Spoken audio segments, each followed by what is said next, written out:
Hello! Bienvenue sur le podcast Les Croqueuses. Moi, c'est Pauline et je suis là pour vous aider à construire un quotidien qui vous ressemble et dans lequel vous vous épanouissez chaque jour un peu plus pour croquer votre vie à pleines dents.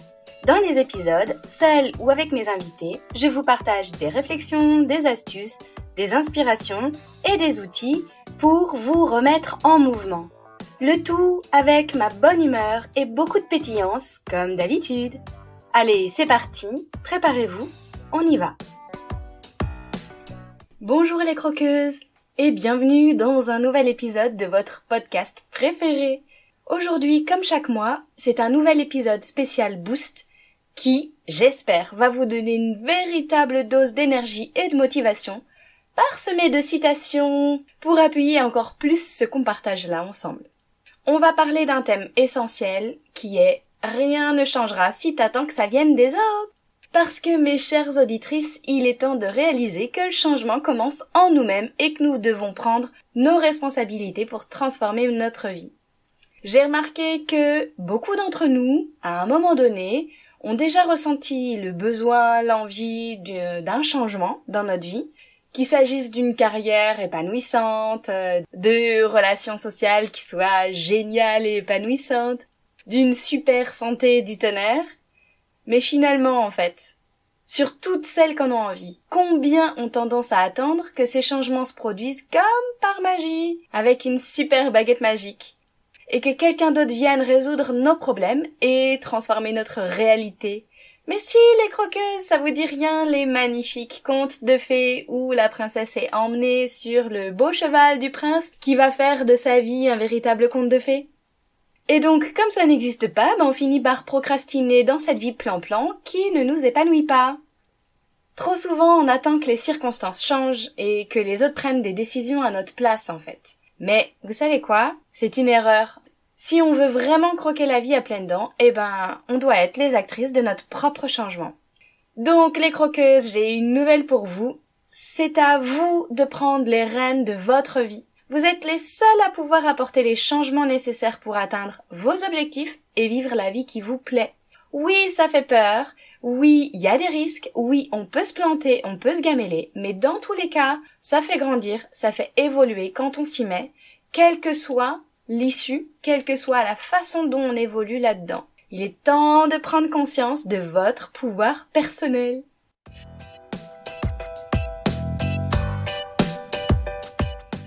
Et la première étape pour apporter un changement significatif dans votre vie, c'est de vous demander « Qu'est-ce que je veux vraiment pour moi ?» Quels sont vos rêves? Quelles sont vos aspirations?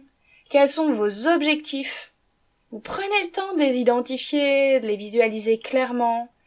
Et si vous voulez, j'en parle déjà dans l'épisode 1, qui est 3 façons de mieux se connaître. Donc je vais vous mettre toutes les infos dans les notes de l'épisode, comme ça vous pouvez le retrouver à la fin quand vous aurez fini d'écouter celui-là. Et ensuite, une fois que vous avez une vision claire de ce que vous voulez, de là où vous voulez aller, il est temps de passer à l'action. Et je vous donne ici ma première citation. La distance entre les rêves et la réalité s'appelle l'action. Vous l'avez certainement déjà vu dans mon feed Insta. Et si jamais vous me suivez pas encore sur Insta, c'est l'occasion d'y aller. Parce que je partage régulièrement des citations, des astuces, des petites choses qui peuvent vous aider aussi concrètement à mettre en place des choses dans votre quotidien. Donc, ne vous contentez pas d'attendre que les opportunités se présentent miraculeusement parce que les baguettes magiques, les pilules magiques, ça n'existe pas. C'est à vous de créer ces opportunités et ces occasions. Vous identifiez les étapes concrètes que vous devez entreprendre pour atteindre vos objectifs. Vous découpez en tâches et en sous-tâches et vous voyez ce que vous pouvez essayer de faire dès maintenant. Et pour moi, c'est aussi tout l'intérêt du coaching de se faire accompagner par un ou une coach qui vous aide à vous mettre en action, en mouvement et qui vous permet d'avancer tranquillement vers vos objectifs sans vous décourager. Évidemment, au début, c'est pas facile, on sait pas quoi faire, on sait pas vers où aller, mais n'oubliez pas que chaque petit pas compte. Et ne sous-estimez jamais le pouvoir des petites actions quotidiennes. On n'est pas obligé de se fixer des trucs de fou dès le départ et de se dire qu'on va escalader d'un coup l'Himalaya. On peut très bien commencer par des randos, des footings, puis des petits monts.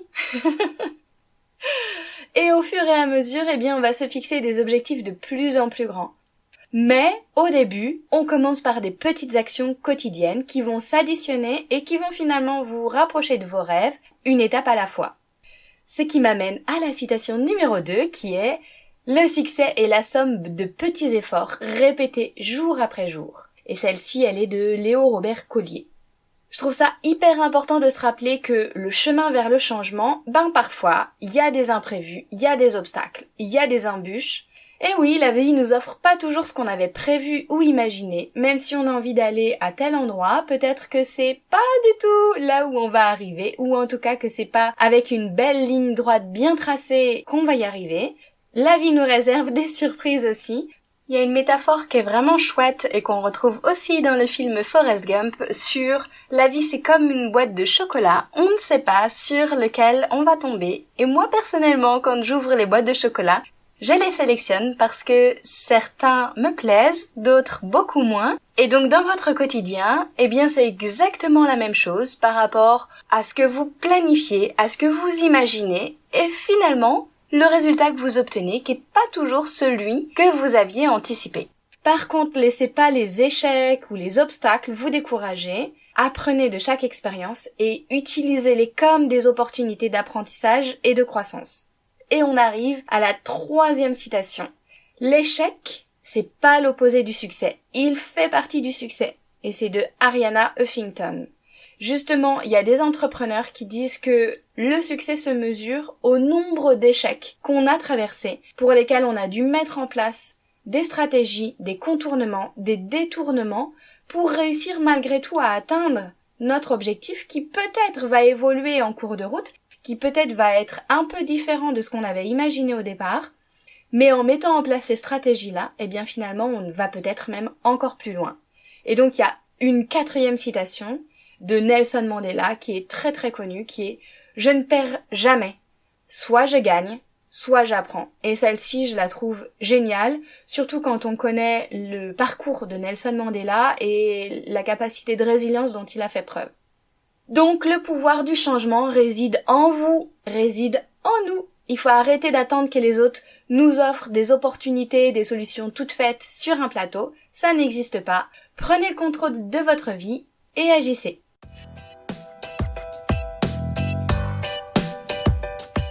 Donc si vous voulez une carrière qui vous passionne, c'est à vous d'aller chercher les compétences dont vous avez besoin, de vous former, de créer les opportunités, d'aller chercher des mentors, d'aller vous renseigner sur telle ou telle formation et soyez prête à prendre des risques parce que si vous restez dans votre zone de confort, parce qu'il y a une partie de vous qui va tout faire pour vous garder dans cette zone-là, qui est la seule que vous connaissez, parce qu'elle se croit plus en sécurité dans cet espace-là. Et c'est normal que l'inconnu fasse peur. Mais si vous ne prenez pas ces risques, vous ne saurez pas de quoi vous êtes capable, vous ne saurez pas quelle force vous pouvez déployer, et vous ne saurez pas comment mener à terme cette vie qui vous donne tellement envie.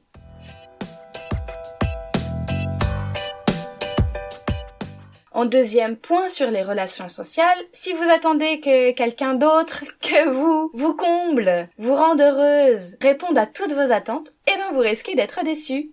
Parce que le mieux, c'est d'apprendre à vous connaître vous-même, de développer vos propres passions à vous, et de vous entourer de personnes positives qui vous abritent ou en tout cas qui vous font du bien. Ne laissez pas le bonheur, votre bonheur, dépendre des autres, c'est à vous de le créer. Et ça, j'en parle aussi dans l'épisode 5, qui est un autre épisode boost. Suis-je égoïste si je me fais passer en premier? Et il est aussi dans les notes pour le retrouver facilement.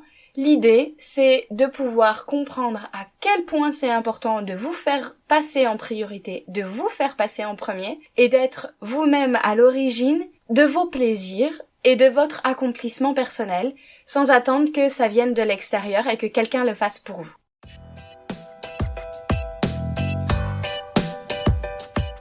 Et en point numéro 3, si on prend votre santé, c'est pas différent en fait. Si vous voulez vous sentir bien dans votre corps et dans votre esprit, ça commence par des choix que vous seul pouvez faire.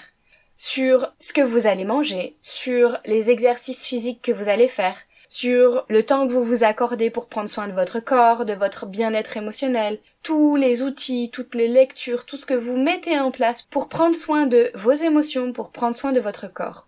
Et par exemple, pour prendre soin de vos émotions, l'EFT, c'est génial. Pour prendre soin de votre corps, tous les soins corporels, les massages, les soins rebozo, tout ça, j'en parle très régulièrement parce que je les donne et je vois à quel point les femmes sont métamorphosées entre le avant et à la fin du soin. Donc ne sous-estimez jamais le pouvoir d'une bonne hygiène de vie sur votre épanouissement personnel. Et moi, c'est ce que j'ai appris justement avec la plaqueuse qui s'est incrustée dans ma vie. J'ai compris que mon corps, c'est mon meilleur allié et que j'en prends grand soin au quotidien si je veux créer cette vie qui me plaît tant.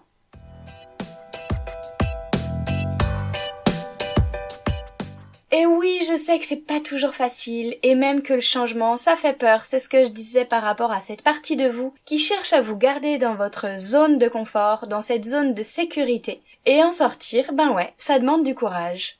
Et comme chaque petit pas compte, commencez par vous fixer des petits objectifs, comme on disait, et progressez tranquillement vers des défis plus grands.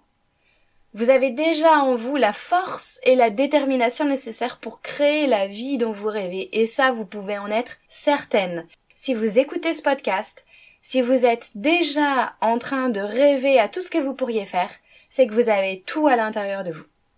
Et n'oubliez pas de vous entourer de personnes qui partagent vos aspirations, qui vous encouragent à aller de l'avant. Vous pouvez rejoindre des communautés, des groupes, trouver des amis qui partagent votre vision ou la même envie. Et comme ça, ensemble, vous pouvez vous soutenir et vous inspirer mutuellement. Et vous pouvez aussi écouter des podcasts motivants qui sortent toutes les semaines.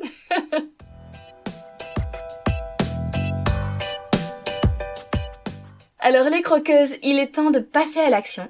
Ne laissez pas les excuses ou l'attente que quelqu'un d'autre fasse le travail à votre place vous empêcher de vivre cette vie qui vous fait tant rêver.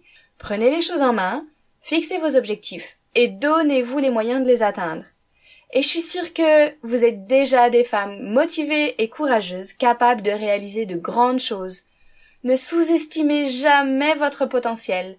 C'est tout pour aujourd'hui les croqueuses. J'espère que cet épisode vous a donné une bonne dose d'énergie et de motivation pour passer à l'action dès maintenant. On se retrouve la semaine prochaine pour une nouvelle interview. Et on termine par la 5e citation. Le plus difficile, c'est de décider d'agir. Le reste ne tient qu'à la persévérance. Et cette citation est de Amelia Earhart.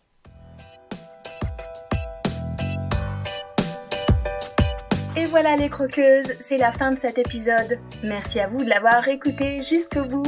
Si vous avez trouvé ma phrase gourmande avec le mot chocolat, n'hésitez pas à m'envoyer un message ou un commentaire. J'adore vous lire, échanger en direct avec vous pour parler de chocolat bien sûr, de gourmandise et de tous ces sujets qui nous touchent. Et si vous ne savez pas de quelle phrase gourmande je vous parle, vous pouvez filer écouter mon épisode 0 dans lequel j'explique tout ça. Et si cet épisode vous a plu, qu'il vous a apporté un peu d'énergie, d'élan et de la valeur, si vous vous dites que ce serait bien que d'autres femmes puissent l'écouter, n'hésitez pas à le partager et à le noter sur votre plateforme d'écoute favorite. C'est très rapide, notez le podcast en mettant des étoiles, ça l'aidera énormément à être visible pour qu'il touche encore plus de croqueuses. Merci à toutes celles qui le font déjà. Et vous pouvez aussi vous abonner pour être certaine de ne pas rater les prochains épisodes. Je vous souhaite une super journée ou soirée, où que vous soyez, avec gourmandise bien sûr. À la semaine prochaine pour une nouvelle dose de pétillance, d'inspiration et de bonne humeur.